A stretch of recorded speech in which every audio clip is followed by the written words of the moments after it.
Okay, Chapter 4, The Art of Reading Buildings.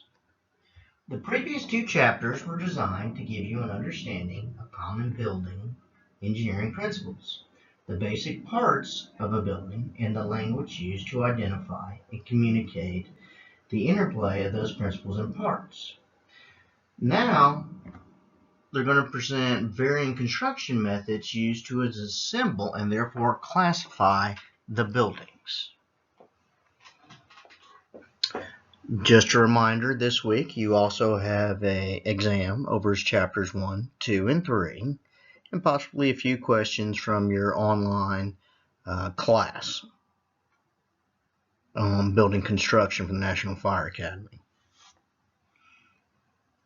So let's get started.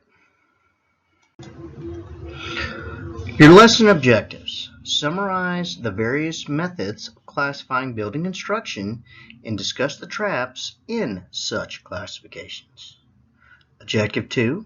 List and describe the structural features of the 5 classic construction types found in NFPA 220.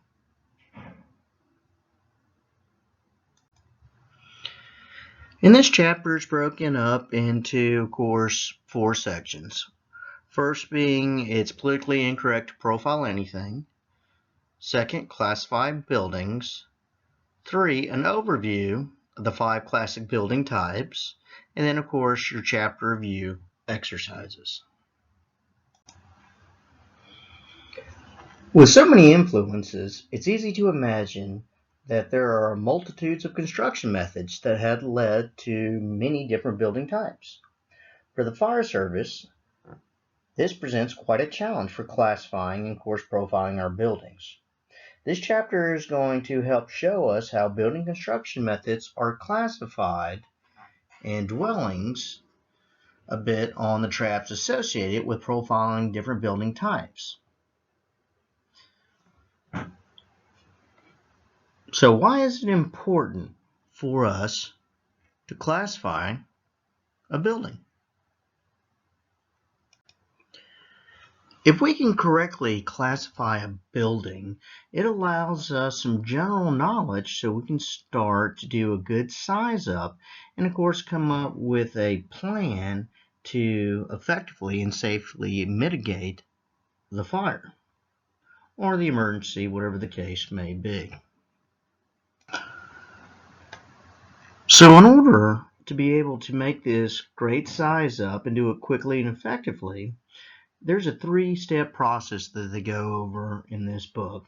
And the first being is your pre-incident study. And this is an example of what we're doing now is your pre-incident study, becoming familiar with the basics.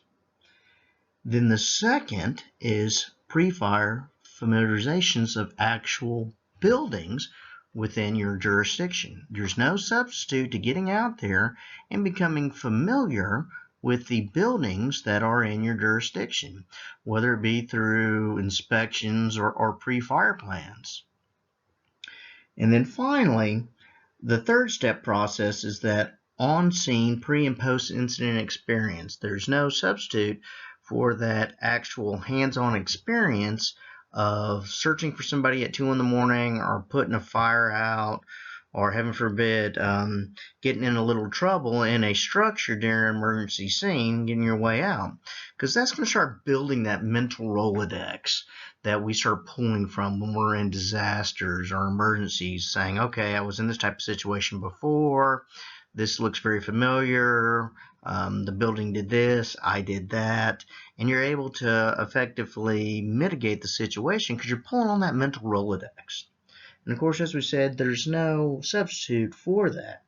However, many of you may or may not have an actual experience in the fire service. So this text does a great job helping us understand that by reading the case studies at the end of the chapter, so we can kind of start gaining some insight and some information on it.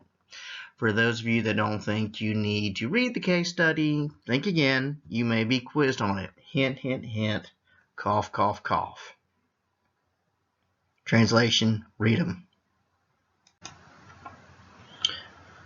As I stated earlier in the chapter, there's a whole bunch of different building methods and types of construction, which tend to create a problem in the fire service. Unfortunately, we've tended to, in the fire service, try to pigeonhole every different type of building construction into 5 basic classic types. And in this text, they feel that is a trap that can lead to an error in reading a building.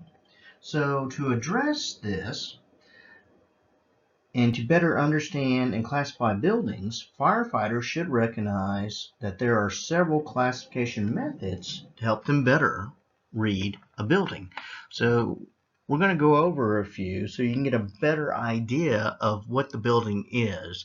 And again, try not to just pigeonhole everything into just, well, this is this general category and bam, and go on. Because everything is a little bit different, and you don't want to pigeonhole something and wrongly classify a building that could lead to potential complications, danger, or somebody getting injured on scene. There are 4 different ways in this text that they're going to cover in ways to look at and classify buildings. First being the traditional NFPA 220, the 5 different types of construction, which is going to be the mainstay of this chapter. The next chapter, we're going to start going into, building error, building occupant use, and of course, building size. And what we're hoping to gain out of this is by meshing them all together, you'll get a better understanding as a whole on how to properly classify these buildings. If you don't use all the different types of size up or classifications of building to get you a good size up, they consider that in this text to be a pitfall. And the reason being that buildings have evolved over time, and the effects of fire and collapse issues are different for each. Of course, some buildings don't readily fit the classic 5-type system. And the building use directly affects the fire load, access, egress, and rescue potentials. And of course, the building size dictates what resources we're going to need. So really, if we take a little bit from all 4 different types, you're really going to have a more complete and better size up done. As a starting point to reading a building, NFPA 220, the standard on types of building construction, provides 5 major types of building construction classifications that are directly related to, quote, the combustibility and fire resistance rating of a building structural elements. Firewalls, non-bearing exterior walls, and non-bearing interior partitions, fire barrier walls, shaft enclosures and openings in wall, partition, floors, and roofs are not related to the type of building construction and are regulated by other standards and codes when appropriate. Before we dive into NFPA 220, let's briefly consider several definitions that are commonly used in the area of building construction classifications that are based on the combination of combustibility and fire resistance, and then consider how NFPA 220 designations are formed.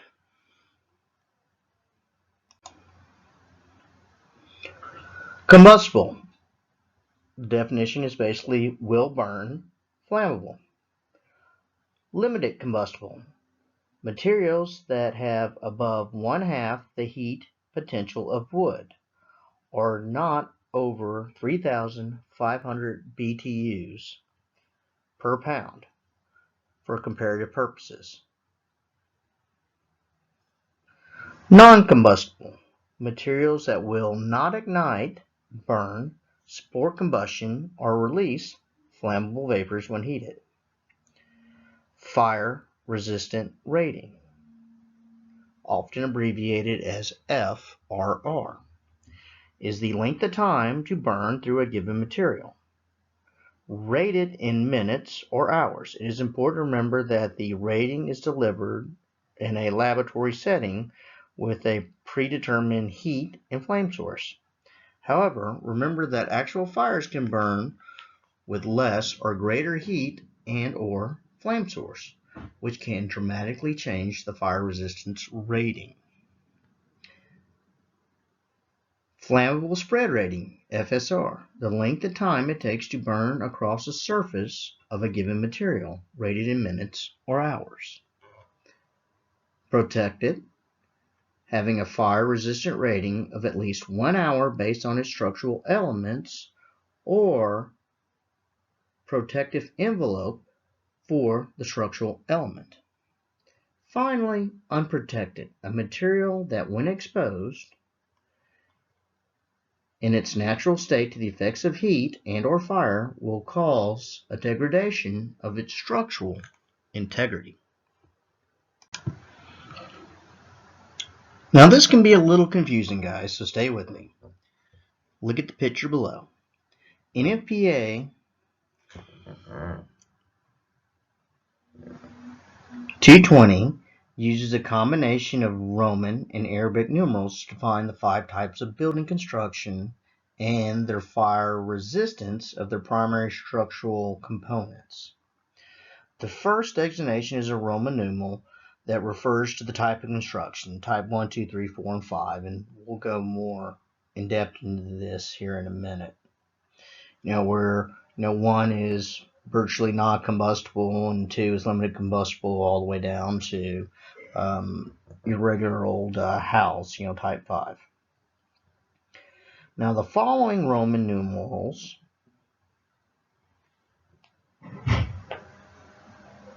are 3 Arabic numbers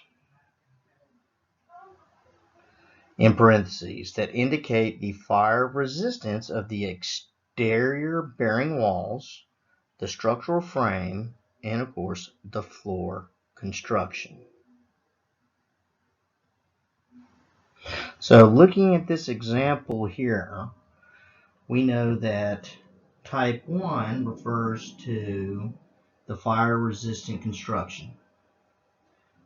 The first number, 3, indicates a fire resistance of 3 hours for exterior bearing walls.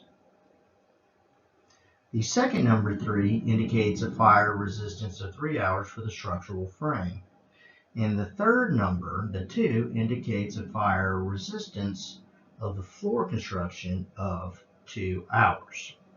Normally, as the Roman numerals increase, the hourly rating decreases as the Arabic numbers decrease from 4 to 0, and so does the fire resistance.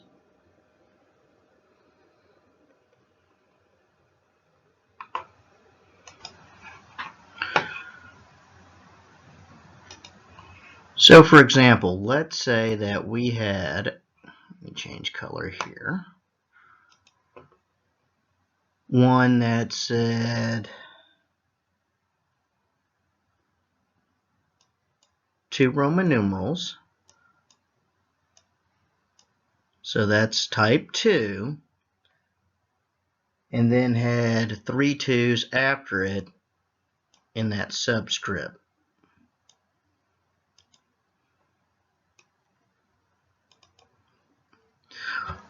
So what does that mean? It means that the basic construction type is what? Type 2. And then the next 2 refers to the exterior building walls have a 2-hour resistance rating. Then the column girders and beams have a 2-hour, and of course the floor construction has a 2-hour as well.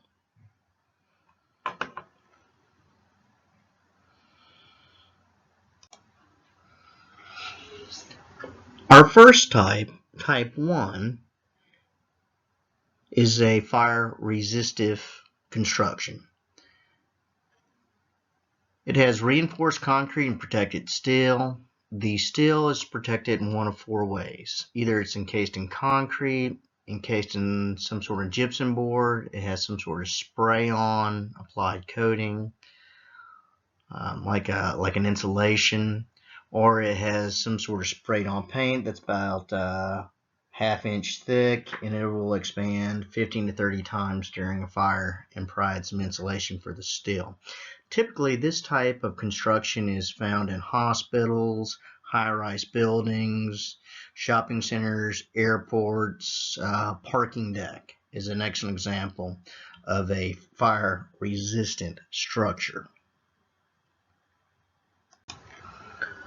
So when we look at the hazards associated with a type 1 construction, we're not so much concerned about the building itself in terms of the elements because it's made up of products that essentially aren't going to burn or are very difficult to burn. So we focus more on the contents of the building in terms of is it some sort of production material? Is it some sort of flammable stuff? Is it just residential? And you start looking at that whole use factor to help give you a good size up.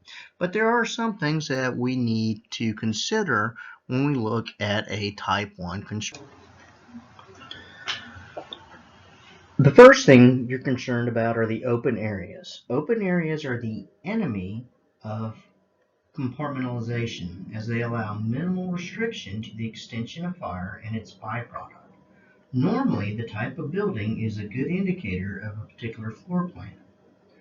As an example, hotels and other types of residential occupancies are partitioned for each unit, which will tend to confine the fire as opposed to open areas as often found in some commercial structures such as a warehouse. Additionally, older buildings tend to be more open than newer buildings, which often favor that compartmentalization. Concrete is the next biggest thing for us to look at. Basically, the concrete holds the heat in like an oven. So depending on how long the fire is burning and how hot it gets, it may be difficult to do interior operations without proper ventilation. And then, of course, trying to vent the heat and smoke out can be difficult because we're basically dealing with a concrete and steel structure. Of course, after the concrete is heated up, it's going to cause that possibility of spalling where the concrete explodes, exposing the rebar and weakening the structure. And of course, the exploding concrete can also be a hazard for firefighters. The HVAC system prevents a big problem in these structures as, again, they're concrete and it can kind of contain the fire. The HVAC system is not, so it provides a great pathway for that heat, smoke, and fire to spread to other parts of the structure that are directly not connected to the fire or fire floor. Oftentimes with these structures, you're going to have a lot of void spaces or what they call interstitial areas, and that's great places for fire to be concealed or hidden. One of the ones that you may be most familiar with is the concept of a drop ceiling in these structures. So if you look up in one of these types of buildings, you'll notice those square styrofoam looking tiles, and if you push those tiles up, you're going to reveal probably some duct working, AC, wires, cables, and probably a good 2-foot space where the fire can spread. And other areas that are similar to that are faults, floors, spaces underneath, stairwells, things of that nature. Curtail wall construction is another possible hazards, and basically what it is you have the steel structure that goes up with the insulation or the fire resistant coating or whatever the case may be around the steel beams, and then they hook metal hangers on the beams, and then on outside of the beams they'll either put some sort of aluminum, glass, windows, basically any of your skyscraper looking kind of stuff up. And it's great in the sense that it's able to enclose the steel structure quickly and of course effectively, and it's cost effective and efficient. The problem that you're going to face is if you look up from the inside at that wall, you're going to notice about a 2 to 3 inch gap between that window or outside panel and the interior structure. And that gap often helps with ventilation, accessing those hidden voids. But of course, now that also provides another pathway or segue for the fire to spread between floors. And it doesn't help keep it confined to that one area.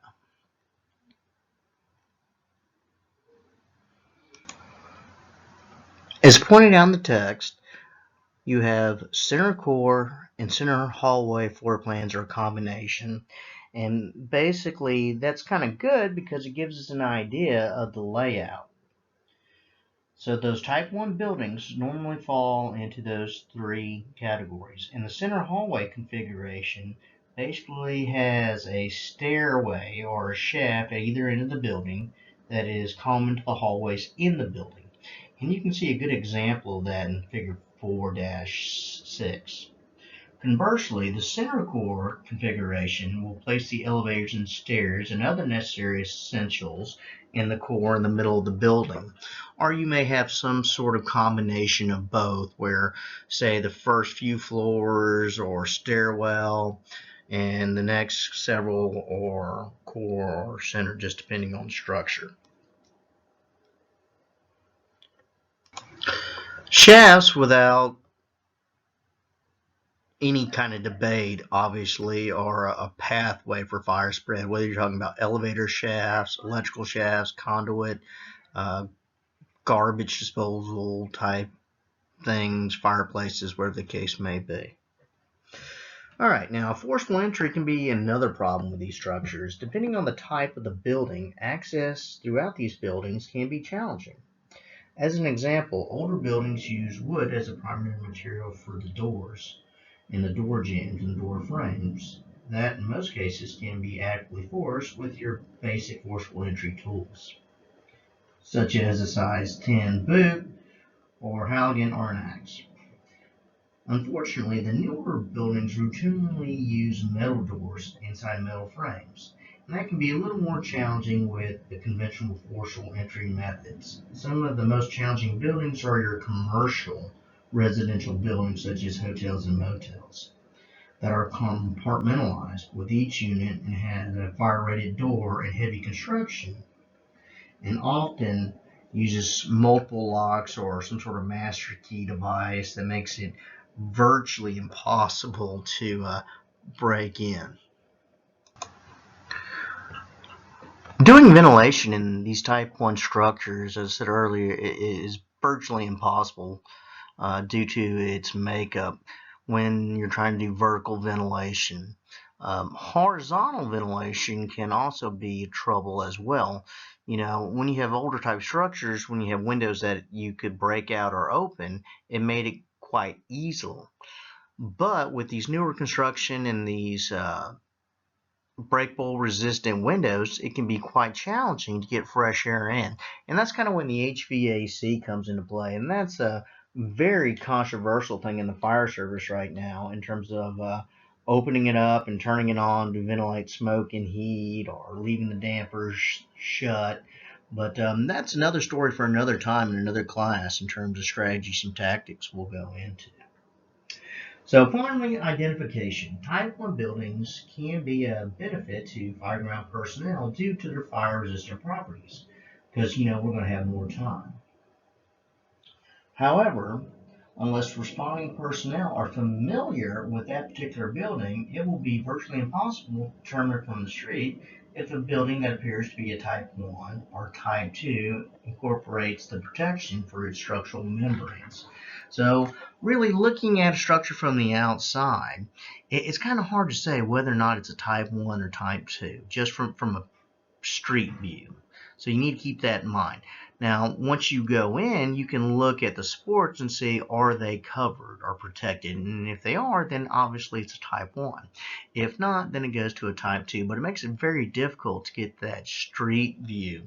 So again, accept no substitutes, then becoming familiar with the structures in your jurisdiction. Our next type, Type 2, which is our non-combustible construction.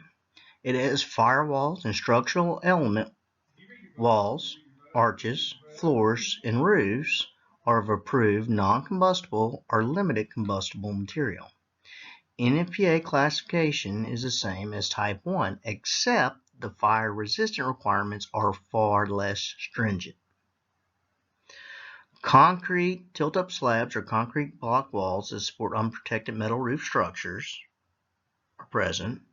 You have your unprotected steel frame components that are enclosed by concrete tilt-up slab or block walls. You have an unprotected steel frame that is enclosed or surrounded by metal exterior walls or some other similar variation of the above floor. So essentially, look at the structural elements and are they exposed or not is a good way to determine whether or not it is a Type 2. So we've got four main hazards to look at with your Type 2 construction. First being the steel. As I said earlier, the steel primarily is going to be unprotected. Now, steel in itself is quite sturdy. However, once you start applying direct heat and fire to it, you're looking about 1,000 degrees and 10 minutes will start causing the steel to deform or twist and give way. Also with these structures, you have a problem with wall collapse. And what they're talking about here are your exterior walls. And depending on the type of exterior wall you have, it can be an issue. It can be that unreinforced masonry. So basically you've got bricks and lime, sand, and mortar that support the roof. You could have some sort of modern masonry, which you have brick with some steel kind of post in it, or you can have just those cinder blocks known as that tilt-up concrete slab or precasted wall construction. So each one of these has different type of walls, has its advantages and disadvantages. But again, once you start exposing them to heat, the possibility of them collapsing and failing become high because, of course, gravity is always the eternal enemy.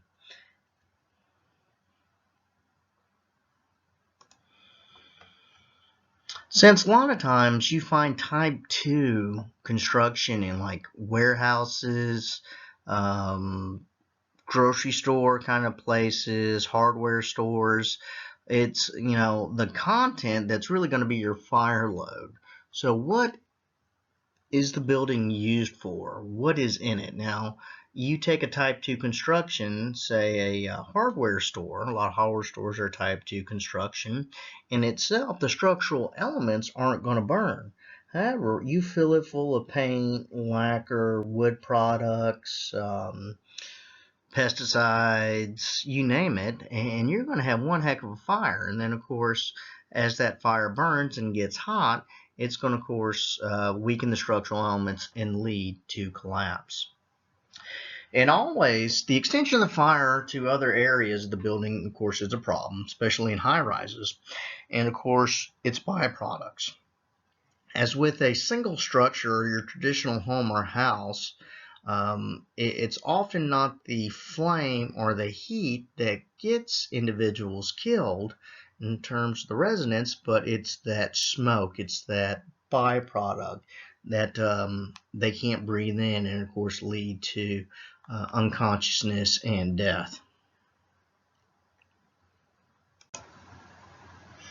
Your Type 3 ordinary construction shall be the type in which exterior walls and structural elements that are portions of exterior walls are of approved non-combustible or limited combustible material, and in which firewalls, interior structural elements, walls, arches, floors, and roofs are entirely or partially of wood or smaller dimensions that require for Type 4 construction or of approved non-combustible, limited combustible, or approved combustible material.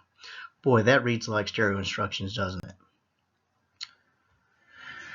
They typically consist of exterior walls that are constructed of non-combustible materials such as concrete block, brick or a combination of steel studs with an exterior brick veneer. The interior is constructed from combustible wood components and supporting structural membranes. And here's a couple of great pictures of a Type 3 construction below. Oftentimes, your Type 3 construction is known as Main Street USA or brick and joist construction.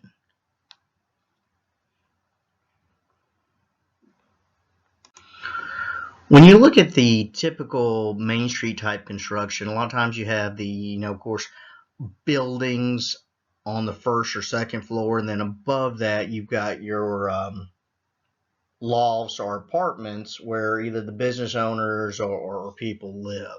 So that's kind of one of the reasons they call them the taxpayer. So let's look at some of the constructural considerations.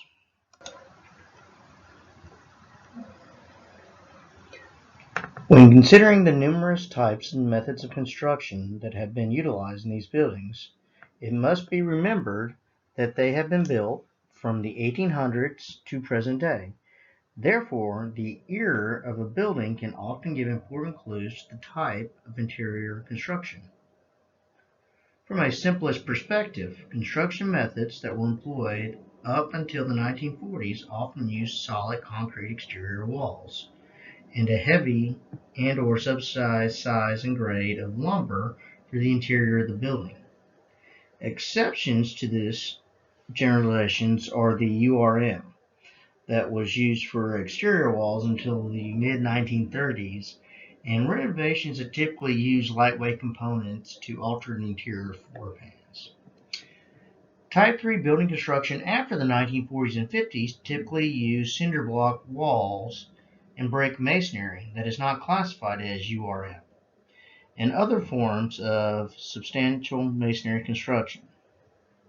However, as the age of these buildings decrease closer to modern times, so does the size and length of time the interior structural components will last when exposed to fire.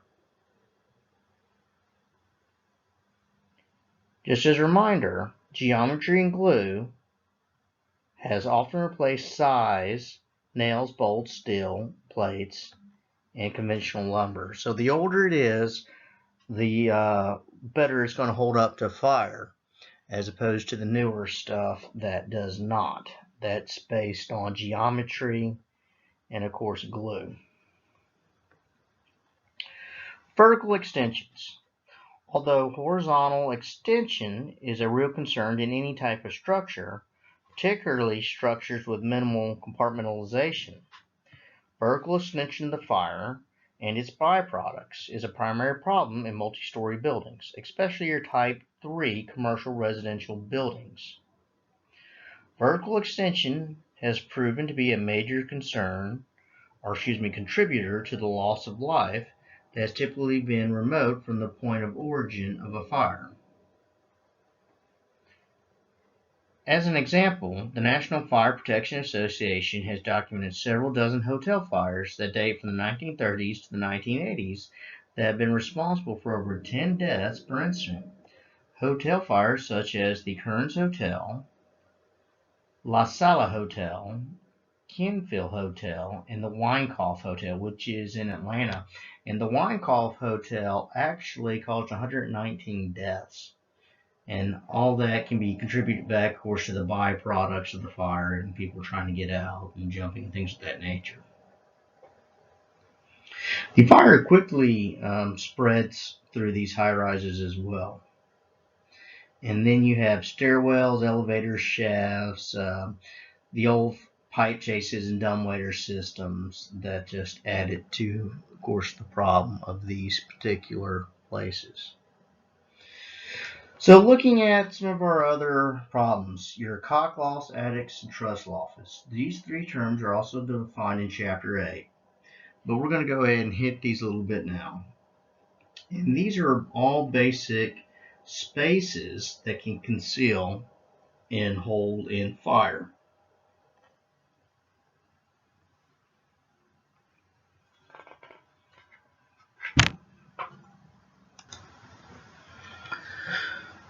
Of course, once these buildings start getting changed from what their intended use is, alterations in the concealed spaces and voids really come into play.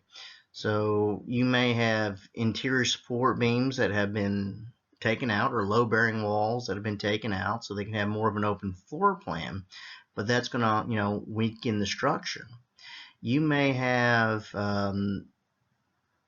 walls put in that block off a small area for aesthetic purposes, but that's still going to create spaces and voids. Parapet walls are a big problem with these particular structures, and they can extend anywhere between 1 to 8 feet above the roof. And if you look right here, this is kind of an example of a parapet wall. Notice you've got the outside here that extends higher up than the actual roof itself.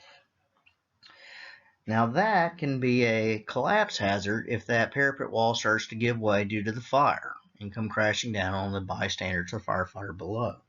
Also, it can kind of be a hazard if you've got somebody trying to make access to the roof and they don't have another ladder to get down from the other side of the parapet wall.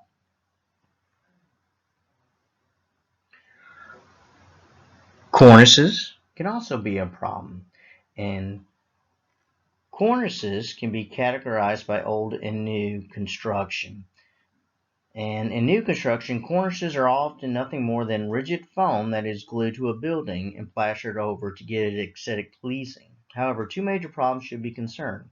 They will not support the weight of personnel and or an aerial vise, and they can be extremely flammable. This actually here is really a cornice more so than a parapet wall, but in terms of a parapet wall, as I said, it kind of illustrates that point from a side view here, where you've got that outside wall that goes higher up, and the cornices kind of hang over and are more decorative. And of course, previous fires. If there are previous fires where the structure has been weakened or damaged, that's going to also play into concerns in our size up. But of course, you're not going to know that unless you use some good pre-fire plan or be familiar with your department's history. Type 4 construction is your heavy mill timber construction, and these things are great in the sense that they are as a whole very resistant to fire because it's made up of long continuous beams, structural elements that are covered. You've got arches that are limited combustible. These are your old factories and warehouses, and they were really designed to last because they were made with heavy products, and of course they were concerned about fires in those structures, so they had a lot of their own little fire prevention type designs built in them, and I'm not really going to go too much into that. Now, when you look at these old mill type constructions, our biggest hazard here are going to be the renovations. Again, oftentimes these old mills were turned into maybe apartments or office buildings, which is great because it's given the building new life, and it's just not going to be a breeding ground for arson bugs or homeless people that set warming fires and end up burning down the entire mill. But when they renovate, you're going to end up having these chopped up floor plans, or you're going to have, again, load-bearing walls removed, possibly not replaced. And oftentimes, they tend to kind of cut corners when they're doing these renovations, or allowed to cut corners because the municipality or the government or building inspector, they don't want to have that empty building. So they're kind of more apt to look the other way and let the builder do what they want so that they can start, getting the revenue in there in terms of tax dollars and things of that nature. So when you look at these structures as a whole, they have a very open floor plan in terms of opening shafts and doors that can again cause fire to spread throughout the structure and do it in a hurry once it does get going. The size of the fire can be totally just unbelievable in these type structures. It can be immense. You're just not going to have enough water once these things get going. If you ever have a good type 4 heavy metal timber fire and you don't get it out, in the first crucial, hour, you're going to look at a one heck of a big rolling bonfire that's just going to produce immense amounts of heat.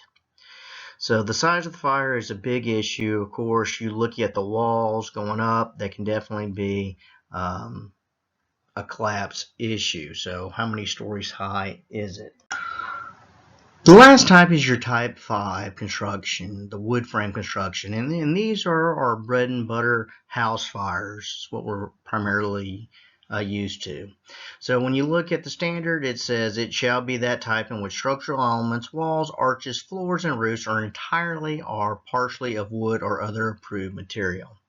The primary components in these buildings are constructed of flammable wood.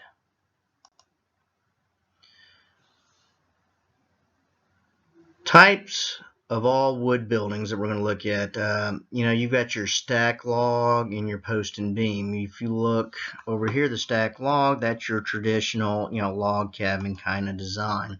And that's, more of a modern age. A lot of people may call that a type 4 construction in terms of heavy timber, which it could be, depending on when it was made and whether or not those are continuous beams or prefabbed. Another style over here is your post and beam construction. A good example of a post and beam construction that they use in Texas, it's one of those old-fashioned pole barns.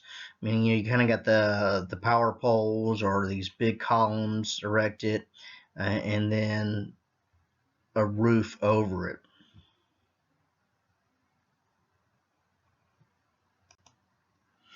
Balloon frame, post-war era, is a big concern. That was from the mid-1800s to the 1940s, also known as Chicago construction. And these were great homes in the sense that they were built relatively easily and quickly. And the way to notice that this is a balloon frame structure is, if you look here, notice that the windows are the same on the first and second floor. And the reason being, if you look at the support timbers, and these here are, all parallel, and they're usually made of one continuous piece of wood, and there's no stops or breaks in it. So when you put a window in downstairs, it's, go ahead and, smart to go ahead and put one right above it, and it was easy. That's how you know it's the balloon frame construction. But unfortunately, the problem with balloon frame construction is the roof's going to burn off in a hurry if fire is allowed to start and get going in, say, the first floor, because when you look at those parallel studs going up the side, there's no fire breaks or nothing to impede the fire spread. It's just a void space all the way to the roof. You start getting more modern, then you're looking at Western platform, and this is more of your conventional or legacy construction, and of course engineered wood. Noticing the size of our 2x4, not exactly 2x4, you got gusset plates and things of that nature. So your chapter review. Don't worry about copying this down, but here is your review exercise for this chapter. If you look in the Lessons tab, there is a nice Word document that has all this listed, but you're going to need to list the 4 influences that can be used to classify of a building, match up the NFPA 220 building type in the left column with the applicable description in the right column, list the 4 ways that steel can be protected, what are the visual clues that can help one differentiate a type 1 and a type 2 building, what type of building features non-concealed space and typically has large open floor plans, and so forth and so on there. Okay guys, so that's going to kind of wrap up chapter 4. And we'll go ahead and dive into Chapter 5 here in the next section. So again, if you have any questions about 4 or 5 or your upcoming quiz, you can hit me up during the Blackboard Collaborate, or you can email me at aroberts@athenstech.edu, or call me in the office at 706-357-0162. And in order to get ready for your test, it's going to be over chapters 1, 2, and 3. I recommend, of course, looking at the objectives, looking at the summary, going over the review exercises, and making sure that you've got a good foundation on those key terms there, as your test questions are going to be multiple guess and, of course, fill in the blank and some short answers. So you got a little bit of everything there in about an hour to do it, and if I'm not mistaken, 25 questions.